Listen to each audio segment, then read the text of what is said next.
Hey everybody, welcome to the inaugural episode of Hemisfair Hoops. I'm your co-host Matthew Reyna, and I'm joined by my good friend and your other co-host Sebastian Oates.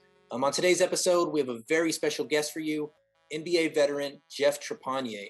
Jeff started at USC in the late 90s and early 2000s. He was picked in the 2001 NBA draft by the Cleveland Cavaliers in the second round with the 35th pick. He played for Cleveland, spent some time with the Denver Nuggets alongside a rookie Carmelo Anthony. Then he went on to play in the D League, which we now know as the G League. And he also spent a little time overseas before retiring in the late 2000s. We're very happy to get Jeff to join us on the show. Sebastian's our resident basketball reference guy. Tell us why, Mr. Trapagnier. Yeah, so I was just browsing Basketball Reference one night, and I found a game between the Clippers and the Nuggets. And this isn't a recent game. This is April 12th, 2003. The Clippers are coming in at 25 and 55, and our Nuggets are coming in at 17 and 63. So both teams far below 500 into the season. And I'm just looking at the stat lines, the box scores of these players that I recognize: Lamar Odom, Corey Maggette, Andre Miller, Elton Brand for the Clippers. And those are names that I recognize just watching basketball growing up. But when I go down to the Nuggets, I mean, there's some names that I see on there. Devin Brown. I know he... UTSA. Yes. Marcus Canby. Did not dress that game, but Nene Hilario, Chris Anderson, Birdman. But none of those players for the Nuggets ended up having the best game for the Nuggets.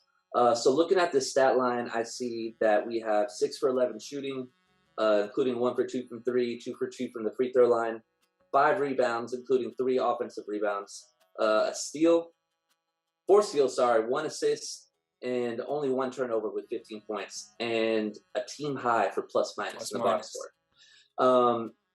And it's a name I haven't heard before, Jeff Trapagnier. And so you're looking through that, you see the 4 steals, and we can get into this, but we looked at his stats in the NBA, in the G League, overseas. The man pretty consistently put up like 3 steals a game.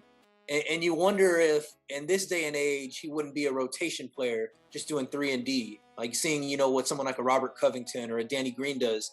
But getting besides that, he had the steals, he had the crazy plus minus. And also it's just like a name that kind of stands out, Trapagnier. You see it on the box score. I posted, when we first interviewed him, I posted it on Instagram, talking NBA veteran Jeff Trapagnier. And I have people in my messages saying, oh, I know him. And it's like, we're in San Antonio. So I think a lot of these guys aren't actually familiar with the name, but it sounds like a name It's a name that just stands out on a box score. Agreed. And then I love hearing on the commentary of Trapagnier dunking on Kaman. I love how the announcers get it. And so we're very honored that Jeff would agree to talk to us on the show. He was out and about running some errands. We talked to him. He was in the car. We were sitting here in the home studio. We talked about everything. We talked about the incredible work he's doing in youth advocacy with his team, that he's the director of basketball operations, the Compton Magic. We talked about his playing career. We talked about that game high, 4 steals, plus minus a 10 he had, and probably his best game of his career.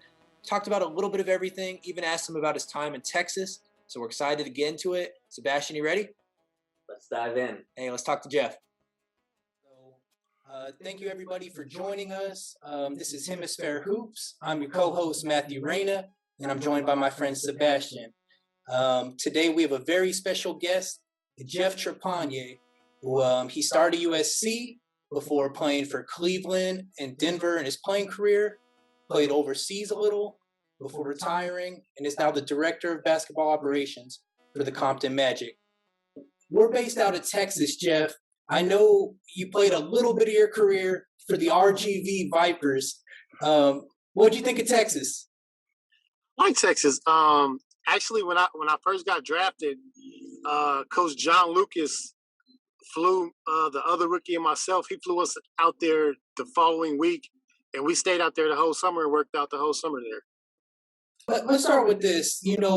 There's 450 players in the NBA at any given time. There's only thousands of people that can say they're NBA alumni. Can you just tell us a little bit about the journey, what it takes to make it to the association?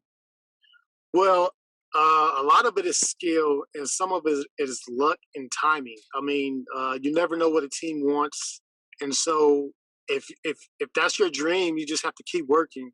And there's different paths to get there. Some people don't get there right out of college. Some people go overseas.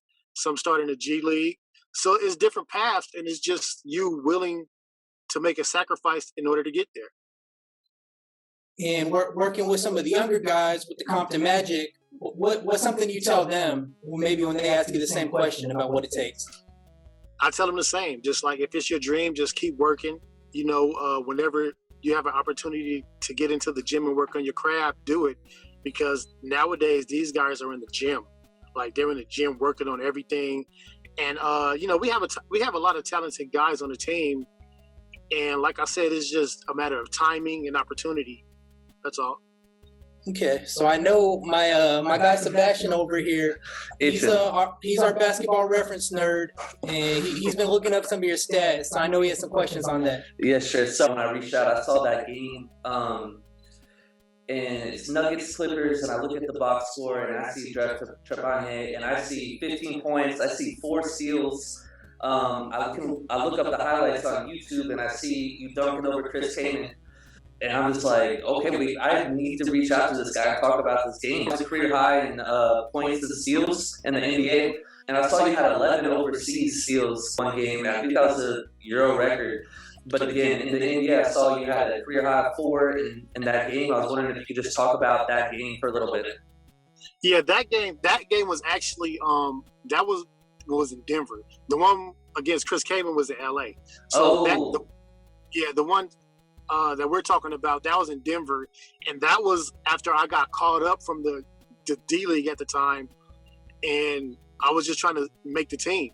And so I was in there just playing hard, just all over the court, just trying to press everybody, just playing at passing lanes, just playing aggressive on defense, just so I could stay on the team. Yeah, and so looking at that box, you had the game's high for plus minus, obviously game high for steals, 4 or 5 rebounds thrown in there, and I know the highlight now was of a different game, but still, those highlights really showed your leaping ability. And I was listening to what you said to Matthew earlier about some of it takes the athleticism, and one of the things we were watching was the dunk contest highlights, and that just kind of leads us into just a fun question Matthew had about the dunk contest in today's game. So who's the best dunker in the game today? Because I know you did some dunk contests, so I know you probably look out for that when you're watching games. Who do some of the guys you think can really throw it down today?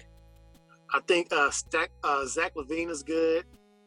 Donovan Mitchell is good. Miles Bridges.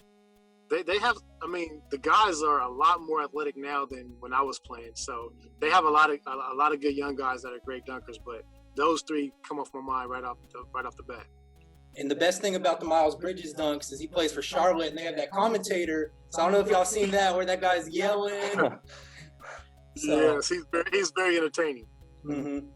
Yeah, we needed him for that dunk you did over Chris Kaman. I'd like to see his rendition I of know, that. right? Yeah, something else? Yeah, so one thing I did want to talk about, and I was kind of looking at those Nuggets teams you played on, and I saw the record from first season wasn't the best, and then the next season was a playoff team. Can you just talk a little bit about big differences from one year to the next for that Nuggets team? Any shift in culture, mindset, or what really led the team to the playoffs? It was the addition of Carmelo helped a lot. He came in and contributed to the team right away, and it was just everybody had bought into Jeff Bzdelik's system. Everybody wanted to win, everybody wanted to play defense, and if the guys follow the coach, the team would be successful, and that's what happened. Everybody bought into a system and really wanted to win. Could y'all tell right away that Carmelo was that guy, like even his rookie season? Yeah, absolutely. He just came in with a lot of swagger, and from the first day of practice, you could tell, like, okay, he's the real deal. He's going to help us out a lot, and he did. And on those Nuggets team in second year only, but I saw Andre Miller was on that team, but he was also with you in Cleveland. Was having him in both help at all? Yeah, it helped a lot because he's an LA guy also. So we knew each other before the NBA. And when I got to Cleveland, he took me under his wing. I hung out with him a lot. And also, as soon as I got to Denver, like I was at his house almost every day just hanging out. Yeah, so there's a bunch of LA guys in the league right now, and we're in San Antonio, so we were talking about DeMar, obviously Kawhi. And that kind of leads us into talking about Compton Magic a little bit and what you do with youth advocacy. And I just wanted to give you a chance to talk about some of that, what you do with them. Well, with the Compton Magic, being a director, so I just help coach. I help work the guys out. I help mentor the guys. Whatever they need me for, I'm around. And we also do a lot of community stuff. Like we're in Compton all the time, at the elementaries, giving away books. We do food drives. We get close to the homeless. So it's like an all-around system for us. And we just try to help in whatever way we can. That's awesome. And I think just one thing I try to ask on every podcast, I know we're winding down on the end of the NBA season. MVP, do you have a pick? Do you have someone you think is the favorite to MVP? I know people are talking about Jokic and Embiid. I want to get your thought on that. Yeah, it's out of those two for sure because they've been playing really good. If LeBron wasn't hurt, I think he'll be in the story too. Like LeBron should be in it every year. He should have won a lot more MVPs. Absolutely. And I felt like this year he would have won it if he wouldn't have got hurt. But now it's going to be out of those two big guys for sure. It's unfortunate with LeBron that, he's been the best player in the world for so long, and he almost loses points. Get used to him. You get used to him. Mm-hmm. And it's not normal to be that good, but we've gotten used to him being that good. So that's what we normalized it. Yeah, for sure. Any particular out of Jokic and Embiid? I know some people talk about Embiid missing games. Do you think that hampers his chances at all? It might. Jokic, he's such a talented, unique player. So it wouldn't be bad for him to win it. He's been playing good and just consistent also. Absolutely. Well, I would just say, Jeff, we appreciate your time so much. Thank you for talking to us. Thanks for having me, man. I'll come back whenever you want. Absolutely. Thank you, sir. Appreciate it.